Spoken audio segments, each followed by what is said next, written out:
तो बच्चों आप हम आपको बताते हैं, आपने सातवाहन वंश का, कण्व वंश, इन सभी का आपने विस्तार से पढ़ा।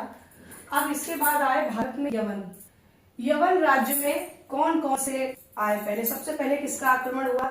सबसे पहले आए हिंदू यूनानी। इन्होंने भारत पर सबसे पहले आक्रमण किया था।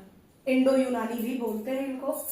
इसके बाद आए शक, इसके बाद पहलव, इसके बाद कुषाण। शक वंश, पहलव वंश, कुषाण वंश, और सबसे पहले हिंदू यूनानी, जिन्हें हम लोग बैक्ट्रियाई यूनानी कहते थे क्योंकि ये बैक्ट्रिया के रहने वाले थे।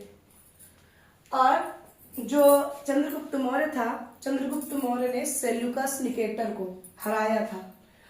और हराने में उसने क्या किया था? जब वो हारा सेल्यूकस निकेटर, तो उसने क्या किया? अपनी पुत्री कार्नेलिया की शादी चंद्रगुप्त मौर्य से कर दी।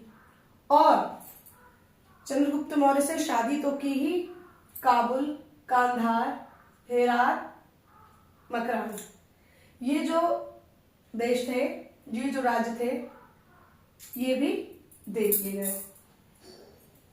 अब इसके बाद जो ये तो इधर इन्होंने चंद्रगुप्त मौर्य से को दे दिया और पुत्री की शादी करी और ये सब राज्य भी दे दिए। अब हिंदू यूनानी जो थे उसमें जो सेल्यूकस था, सेल्यूकस के जो पुत्र हुए एंटियोकस फर्स्ट। एंटियोकस फर्स्ट ने तो राज्य को बहुत अच्छे से संभाला, विस्तार भी किया, पर एंटियोकस के समय विद्रोह हो गया, जिससे इसका जो राज्यपाट था वो बहुत दिन तक चल नहीं सका।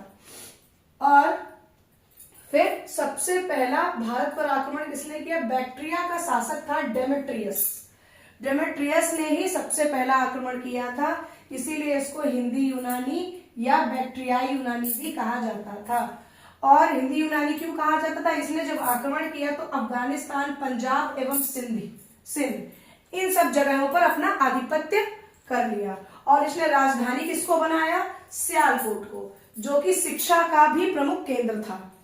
इसके समय पे जो आपके हिंदू यूनानी के समय पे जो सियालकोट है वो क्या था? एक मतलब जैसे तक्षशिला है बिहार में हो गया, जैसे शिक्षा का केंद्र था। अब इसके बाद आइए, सबसे पहले सोने के सिक्के किसने जारी किए? हिंदू यूनानी ने सबसे पहले। ये क्वेश्चन बहुत पूछा जाता है।